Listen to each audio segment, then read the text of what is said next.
The All-Star break is here. All-Star weekend is in Indy, and there's a lot to talk about. We'll start with the state of the Pacers, how they're playing, the optimistic and pessimistic view of them going forward. Then all about All-Star weekend in Indy, what to watch for, what to expect. The city hosting the big event. Derek Schultz from the IBJ, Indy Monthly, Query and Schultz is going to join us to break it all down on today's Locked On Pacers podcast.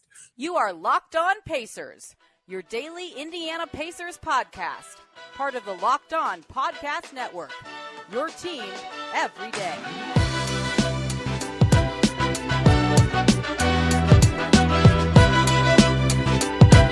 What up, y'all? Happy Friday. Congrats. You made it through the week, and you made it to All-Star Weekend. And welcome into another edition of the Locked On Pacers podcast, where we, of course, talk about the Indiana Pacers. As always, my name's Tony East. I cover the team for Forbes and SI. And today, we're kicking off All-Star Weekend by talking about it. But first, we've got to talk about the state of the Pacers heading into the break.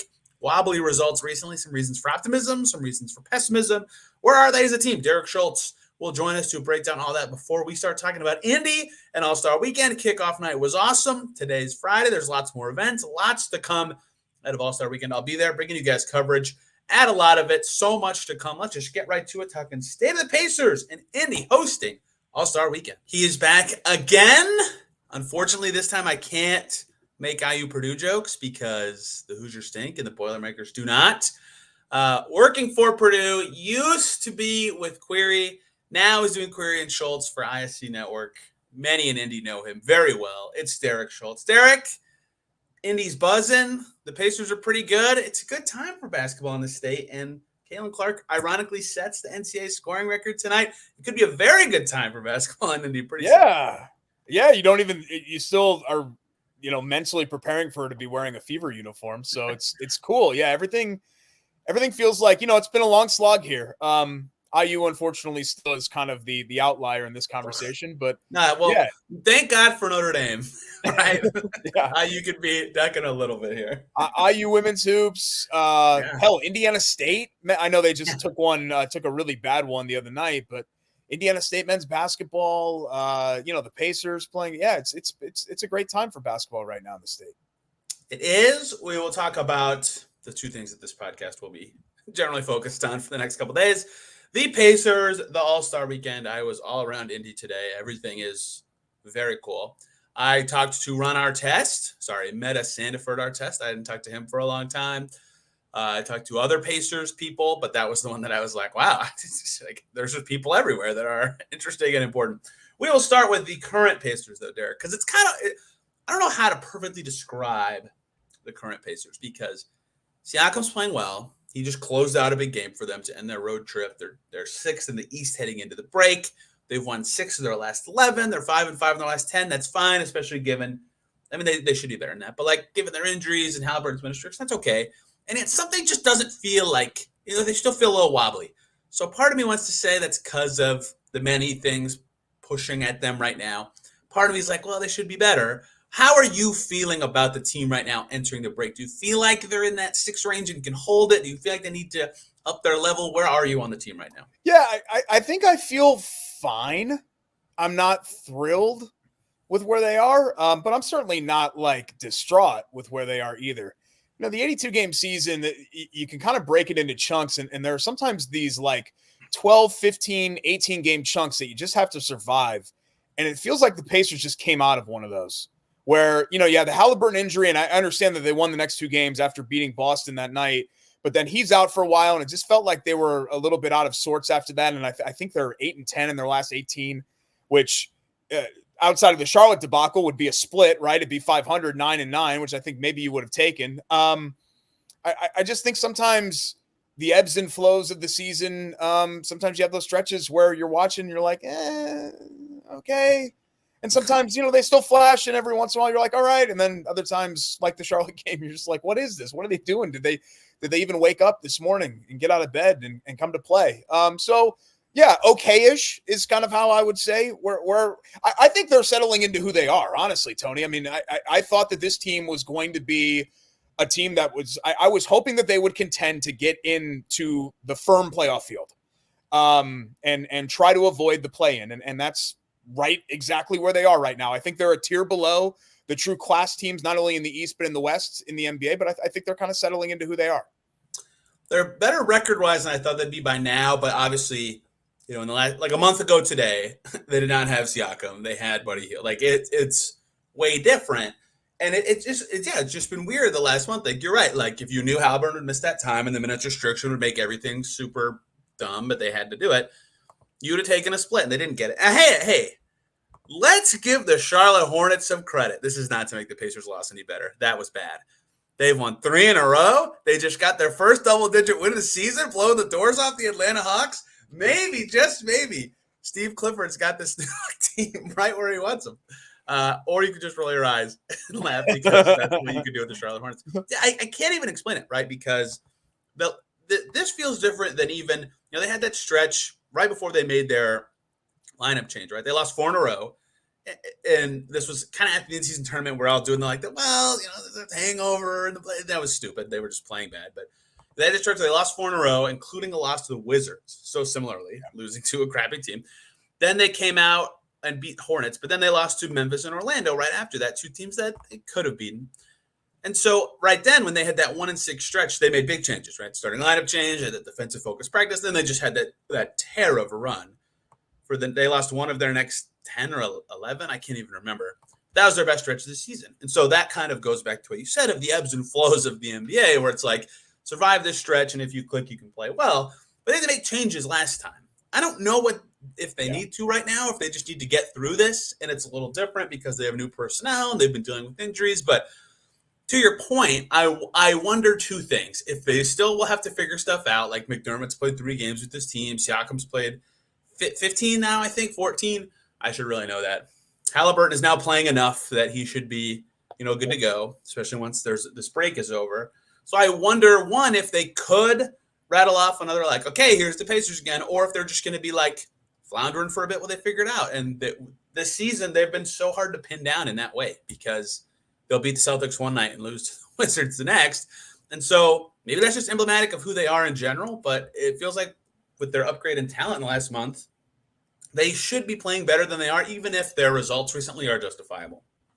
Yeah, and it's frustrating because, you talk about the hangover after the in-season tournament. What we've heard a lot with these clunkers is that, well, it's the sign of a young team. And I'm thinking to myself, it's late February, mid to late February now. Yeah. They shouldn't be doing this anymore. No. Like in December, fine. You don't show up against Port, fine, whatever. Like, it's not even Christmas yet. That happens. I get it. And if you have 1 or 2 of those, that's fine. But now they're literally stacking these to the point where it's happening multiple times, like to Charlotte and some of these. Stacking them to the point that I said, you know what? I'm going to research who has the most losses to the bottom 5 teams because I bet it's the Pacers. And I was right. It was. Yeah, it doesn't surprise me at all. And so, yeah, there's the frustration there and finding that consistency. And you're right. I don't know if there is some sort of magic button for Rick Carlisle to push and a lineup change and things like that. But you still have, I think, some wild cards, for lack of a better term, in here. Are we going to continue to see this level of progress? And I know we're talking about, small samples here, but Ben Shepherd has looked, ready to be out there and ready to not only ready to be out there and eat minutes, but to contribute. I'm assuming McDermott's going to get his sea legs here and be fine like he's always been, right? I don't think he's the level of player that Buddy Hield was, but it's not like Hield was playing great this season either. So there are still some things I think yet to be determined for them and still some things that I'm like, well, if this goes the right way, then maybe they can get back to the team they were on that stretch. But I think ultimately it all kind of comes out in the wash. I think this is a team that's going to be right around where they are right now. And I'm honestly, I'm fine with that. I get that we want to hit the fast forward button on this progression and all of that. But to me, I think the Pacers are in when we're taking the long view, I think the Pacers are in a very good place. They are. And there's enough gap between them and 9 that they will have 2 at worst. Like if they play 500 basketball the rest of the season, they'll have 2 lives to make the playoffs still. And that's not a guarantee. The play-in tournament's scary, but that's good. So what I would propose now for them and their thinking is 2 takes. There's the optimist's take, and just kind of given their sample of their season, I kind of, maybe this is just who I am too. I'm just a smiley guy. I kind of lean this way in general, where the numbers with Haliburton and Siakam on the floor are awesome. The starting five that they have gone to with Haliburton, Nembhard, Smith, Siakam, Turner. Great. This has been great, right? The lineup's going to be good. If your best players who play a lot are successful, I tend to believe that is a good sign, even if your results right now are choppy. So what they would need is that to continue to be good, and they'll stabilize, or their bench to just be a tiny bit better. Because in their last whatever, they had the Portland loss where their bench was like, is this the same guys that have been kicking butt all season? Like, what just happened? And then the Hornets game, they were also really bad with their second unit. Like, that's two games where if they just got average bench play, they win both. And then they would be 33 and 23 right now, 10 games over 500 to break. Like, that's just two games out of a bunch. Like, that to me is the optimist take, is the bench is just like at their average level going forward. They will be supportive of what this starting group has been. The pessimist take is also extremely easy and low-hanging fruit, which is they got a great player in Pascal Siakam. They have clearly found ways to be successful with him on the floor, and it's still not leading to wins. What does that mean for the rest of this young team that isn't fitting together in the puzzle piece yet, albeit on a small sample size? And I think there's some level of truth to both, and that's why practices are important and why coaching is important. But I think it's very easy to point to both directions and say, this is how the next two things could go. And it's up to the Pacers who say, hey, we want to be in the playoffs this year. They've said that a lot. I know the front office has the long-term view, and that's probably smart. But they want to make the playoffs this year. So they need it to be Path A because I don't think I would consider it a disappointment if they are in the play-in tournament. If they miss the playoffs completely at the end, yes, I would. But in general, if they fall short of that goal, they would consider it disappointing. So I think they need to find that level with especially their second unit, but in general, it's just a full team. It's been clunky, for lack of a better term. Hey, everybody, we have to talk about eBay Motors, our partners who have teamed up with Locked On Fantasy Basketball host Josh Lloyd to bring you some of the best fantasy picks each week all season long. Whether you're prepping for a daily draft or scouting the waiver wire, every week we're going to provide you the players that are guaranteed to fit on your roster. So let's see who Josh has picked out for us on this week's eBay's Guaranteed Fit Fantasy Picks of the Week. Marvin Bagley III with the Wizards, now going to be starting after Daniel Gafford traded at the trade deadline. Asar Thompson in Detroit, same idea. The Pistons overhauled their roster. He's going to be playing more. Taylor Hendricks in Utah after Kelly Olynyk and Simone Fontecchio got traded. More minutes coming his way. Cody Martin with Gordon Hayward gone in Charlotte. You get the gist here. And let's close with a Pacer. Bennedict, Mathurin, Buddy Hield, no longer in Indiana. More opportunity coming for Ben Mathurin. That is Josh's Locked On Fantasy Basketball Picks of the Week. He's going to help you win your fantasy championship. While eBay Motors knows a championship team is about each player being a perfect fit. Same with your vehicle. Do you remember your dream ride or your first car that you ever loved with 122 million parts for your number one ride or die? You can make sure your ride stays running smoothly. Brake kits, LED headlights, roof racks, bumpers, whatever your baby needs, eBay Motors has it. And with eBay's Guaranteed Fit, it is guaranteed to fit your ride the first time, every time, or your money back. Plus, at these prices, you're burning rubber, not cash. Keep your ride or die alive. At ebaymotors.com, eBay Guaranteed Fit, only available to U.S. customers. Eligible items only. Exclusions apply. Yeah, it's not like it's contender bust this year, but certainly there is a standard. And I think that bar for them for this season to be a success is you make the playoff field. Yes. So, is it a catastrophe if they lose in the play-in round? That's probably a stretch. But disappointing, absolutely, especially with some of the flashes that they showed this year. I mean, we've seen that this can be a really good basketball team.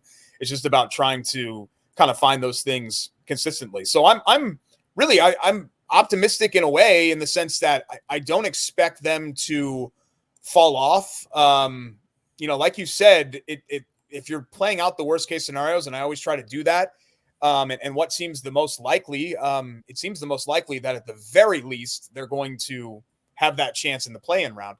But yeah, I mean, February 15th, and we got 2 months to go. Crap happens. You've seen bottoms fall out before. So I'm not thinking that that's going to happen with this group. And I think even when they've struggled here over the last 15, 17, 18 games, they've still maintained some sort of a level. And a lot of that is due to Siakam and, having him in tow. But I'm still optimistic that they get to where they want to be and that they're right around where they are right now. Because they traded their first, I would consider not making it out of the play in a catastrophe, right? Because then you've now traded a lottery pick. I hear you.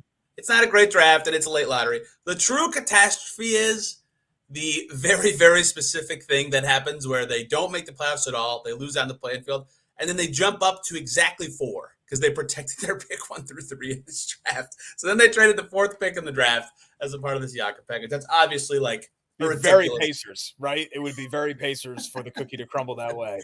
Yeah. So too early to say to use the words catastrophe and disaster, but they're right there in the plan, and the Heat and Magic are playing good. So there's a worthy discussion for the rest of the season. They'll be fighting for that 5-6 range. The other thing too I would add is, even if they make the plan, winning that first game is vital because, I don't think any of the top 5 I would pick them in a series against, but I think they can win, 1, 2, or 3 against New York, Philly, Cleveland, Milwaukee.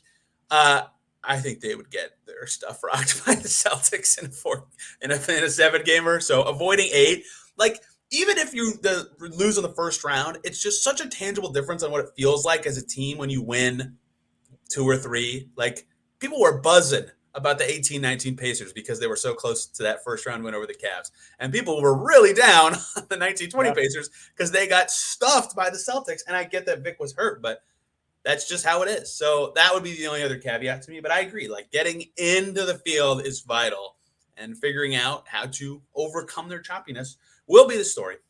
This city still has first-round sweep PTSD. So it needs to – not only do they need to get in the playoffs, they need to cause problems. They need to be a headache for somebody. And that 17-18 team definitely was a headache. In fact, it's one of the few times, Tony, in – all my I'll be 41 at the end of the month. All my years of watching the NBA, it's one of the few times where I exited a best of 7 series saying to myself, the better team lost. But they had a plus point differential, right? They had LeBron, right? Yeah. So, but yeah, the Pacers had a million chances to win that series and couldn't do it. You just revealed your age, which means you also revealed the age you were the last time the All-Star game was in Indianapolis, which Derek Schultz would be 2. Yes. You were 2. Quite a lot. So I don't remember Ralph Sampson. You know what, man? I'm trying to remember the first one. The first one I really remember. I remember the Harold Miner dunk contest. Okay. And that would have been 92, maybe, right around there.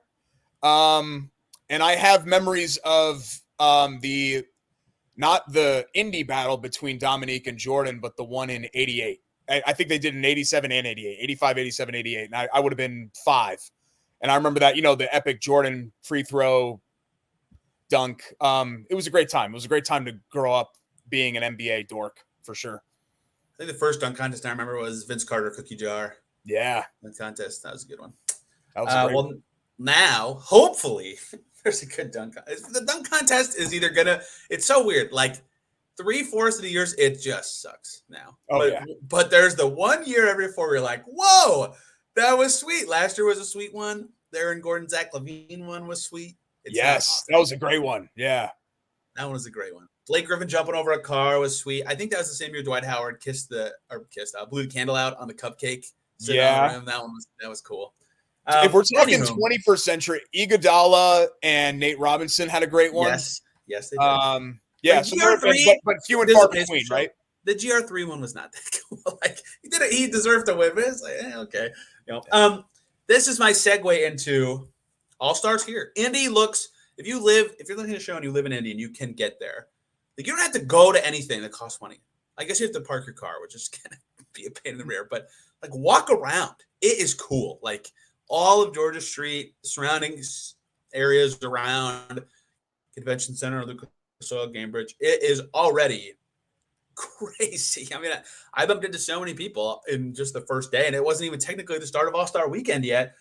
You feel the buzz, Derek? Are you? Oh yeah. Are you All-Star pilled yet? I'm up here in Midtown, so I'm about 5 miles north of downtown. But I went down earlier today, and already it was noon, and already you could feel it. The organizers in this city, whether it be this or the college football championship game a couple years ago, Georgia, Bama, obviously the Super Bowl, everybody remembers from 10 whatever years ago. They just knock it out of the park. I mean, they just kill it. Everything, the court it seems like a really simple thing, right? Let's put a basketball court in the concourse at the airport, and you just can't help but be like the 30 millionth person to take your picture in front of that court. And you know that everybody else has already sent it, but you're like, I got to take a picture of this. So it's great. It's great. It's great whenever the city gets to show itself and they have somebody to show in Haliburton, Yes. who 3 years ago they wouldn't have had. I mean, no offense to Sabonis, who's a top flight NBA player in his own right, but he should be here. Yeah. He should be here. Yeah, but it's certainly not in 21. He was not the kind of guy that you were going to give that kind of a push to. In Haliburton, you can. Yeah, the small benefits of the delay would, like the Unity Plaza where they hosted the opening ceremonies tonight. Not a thing 3 years ago, right? Like that's significant. And then Haliburton was an all-star last year, but clearly everybody knows like the class jump in the league he's taken this year from, oh, this guy's pretty good, to like, oh, geez, this guy's incredible. Like that's significant for branding and for him to be. I mean, I think it's probably over by the time you and I are talking right now. But like he went to the live Woj pod that people are paying tickets to watch. Like that is that he's everywhere downtown. First thing I saw was Devin Booker, giant on the side of the hotel across from Gamebridge with his new shoe being marketed. Okay, some stuff I want to talk about that I saw and ask you about. You actually quoted me, so I know you saw this one. The LED court that you will see a celebrity game Friday night. I think that's ESPN. And then TNT is Saturday night, both in Lucas Oil. So they announced it last week. It's an LED court. So it's like a glass pane. It's pretty thick. And under it's just a bunch of screens that they can make look like a bunch of different designs. I want to know if they can literally make it anything. Like if I looked up a music video, could I like stream a music video? Can I watch Suits on the LED court? Either way, it's kind of cool. I'll be curious about two things. One, what it looks like on TV, even though I'll be there. And two, what players think about it. Because they said like it takes a little minute or two to adjust to like the feeling of it compared to a basketball court, but eventually it feels like a court. But other than that, like it's cool. It's really unique. It's really cool. I hope it doesn't become like every NBA game or every NBA arena thing, but for the novelty of All-Star Weekend, especially the events part of it and not the games part, it's sweet. I'm a fan. Did you like it? One more break here, guys. We got to talk about Robinhood. Did you know that even if you have a 401k for retirement, you can still have an IRA?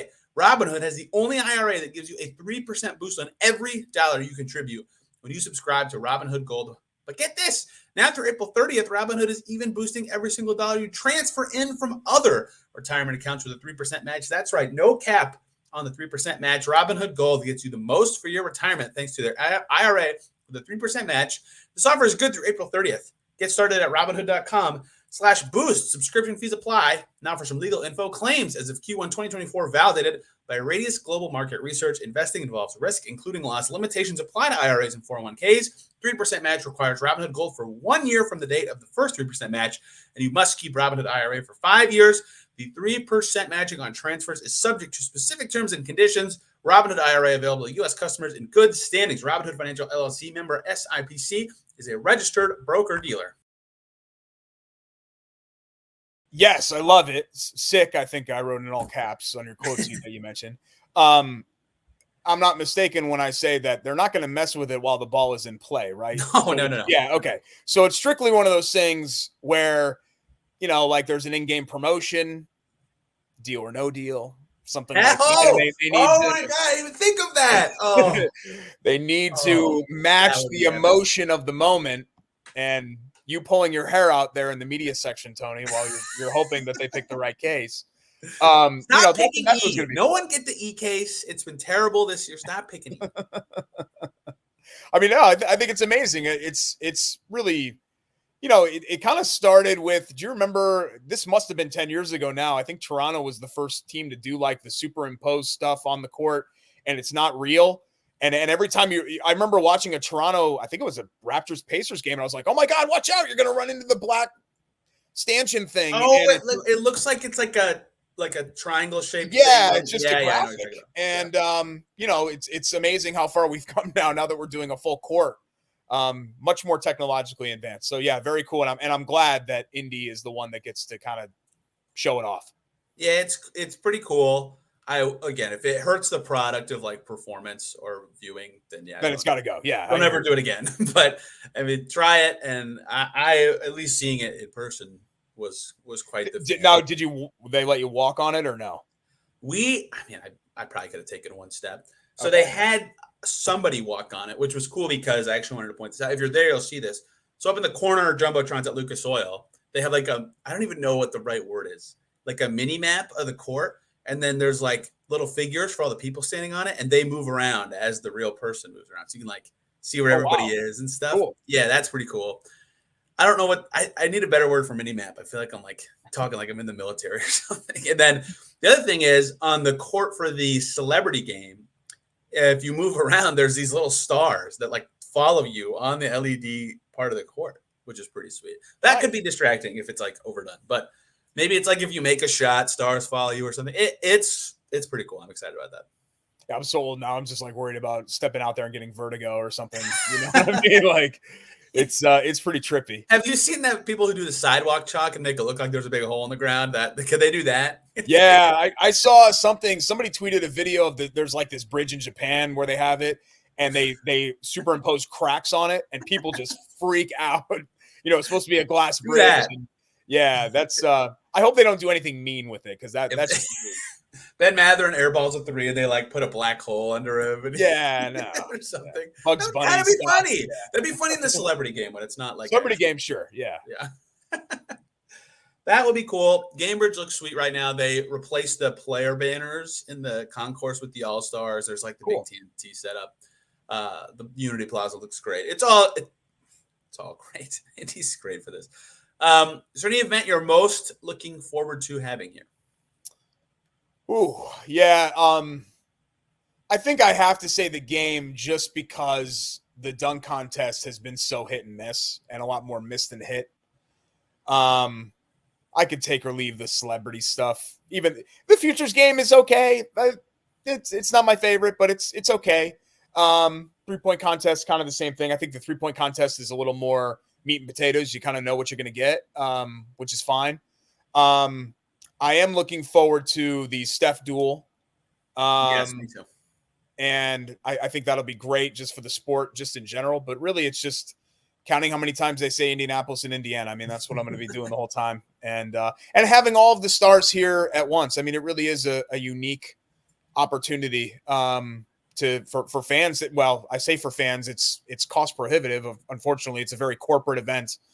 So there are not going to be a lot of people from the general public in there, but just to have that in our city is very, very cool. It is. I think I like the 3-point contest the best now of all the All-Star Weekend events because even though it doesn't have the highest peak of the events, it definitely has the highest floor. Like it's always fun because someone's either chasing a specific score or like clears it at a certain point, and there's like obvious, drama involved, and it's usually, it's very straightforward. There's never like a dud. You know what I mean? It's not like they have 6 guys all go shoot a 16. You're like, that sucked. It never happens, right? Yeah, it's rarely awkward. Like the dunk contest can be such a dud that it gets awkward. The thing about the dunk contest, I like the dunk contest when it's good, but there's like the subjective element ruins it for me. Yeah, that too. And maybe it's just because I covered him at the time, but like, everybody thought Cassius Stanley had the best dunk in 21 in the first round. And then he got the worst score. And then it was, and I was like, well, I'm done covering the event now because he's out. No one thought he should be out. But there's no better way to do it, obviously. You can't just make it up. But what a missed opportunity for Indy. If not for COVID, we could have had a Cassius Stanley dunk contest in front of his thousands of hometown fans. Boy, we missed it. That's true. Yeah, I'll be interested to see if Obi shows up with his brother. Obi Toppin's brother is through the dunk contest. I'm sure he'll be there for that to support him. Yeah, I've heard he'll be around the city. We'll see what he's up to. And then, the All-Star game, like, I'm actually on Haliburton's side. I don't know if people heard his quote. Someone asked him about making the All-Star game more competitive. He's like, look, if you had as much at stake, like, this was the same day that we were asking about the 65 game rule is the day that someone asked him about making the All-Star game more competitive. And he's like, you just answered it, like, if we get hurt, there's so much at stake financially and for our teams. And I understand that. And I would like them to try if it was the perfect world, but it's not. And it will never be, I don't think it'll ever be what it used to be, ever, as much as I could hope for that. The only way they could do it is if they do baseball style like for home court or for whatever. But I don't think they'll ever do that. So I am looking forward to 3-point. You have any other thoughts on this? What it means for Indy? Like, it's huge for the city. It's absolutely huge for the city. I'm glad they went back to East West. Me too. I think it's a little less confusing that way. Jerseys are sweet. I love them. Yeah, me too. It's a great stage for Indianapolis. It's rare that Indy gets to be on a stage like this. I think in a way, and this is maybe a topic for a different show or a long form show. We've all kind of seen where downtown went after COVID. And if you go back 3 years ago, thank God the All-Star game wasn't here because it was still very much, it wasn't even in the recovery process in 21. I mean, downtown was in tough shape. And that's not unique to Indianapolis' downtown, right? There are a lot of other downtowns that went through it as well. We all went through it because of COVID. And now it almost feels like it really kind of signifies the normalcy to me to have Indy host this big event again and not have any guardrails and have it just feel normal and fun and like the Super Bowl felt. And to me, that's special. And it's not something that I'm taking for granted because I remember, living close. I remember what it was like the last couple of years. So I'm happy for downtown. I'm happy for the organizers and all the people that are so passionate about making this thing work.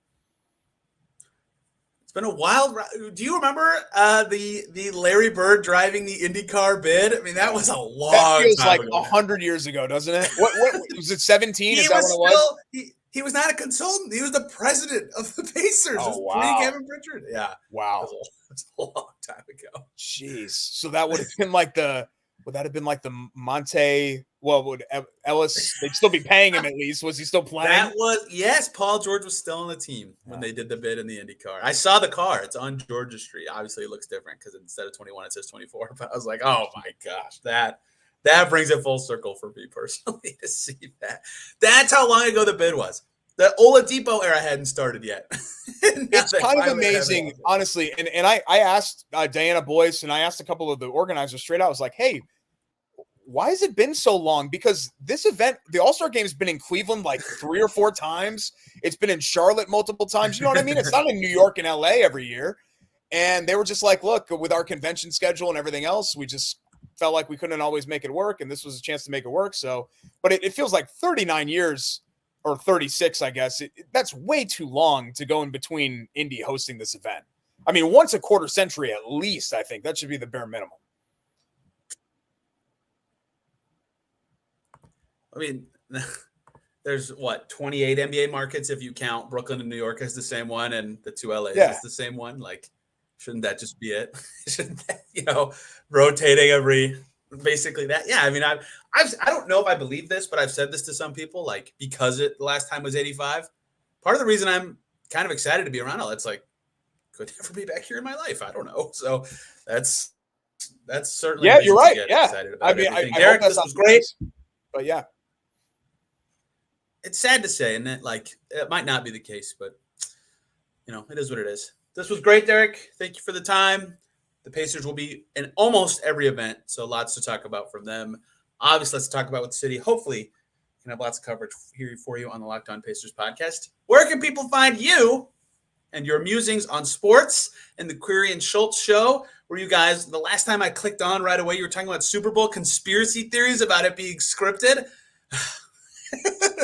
Where can people find you, Derek?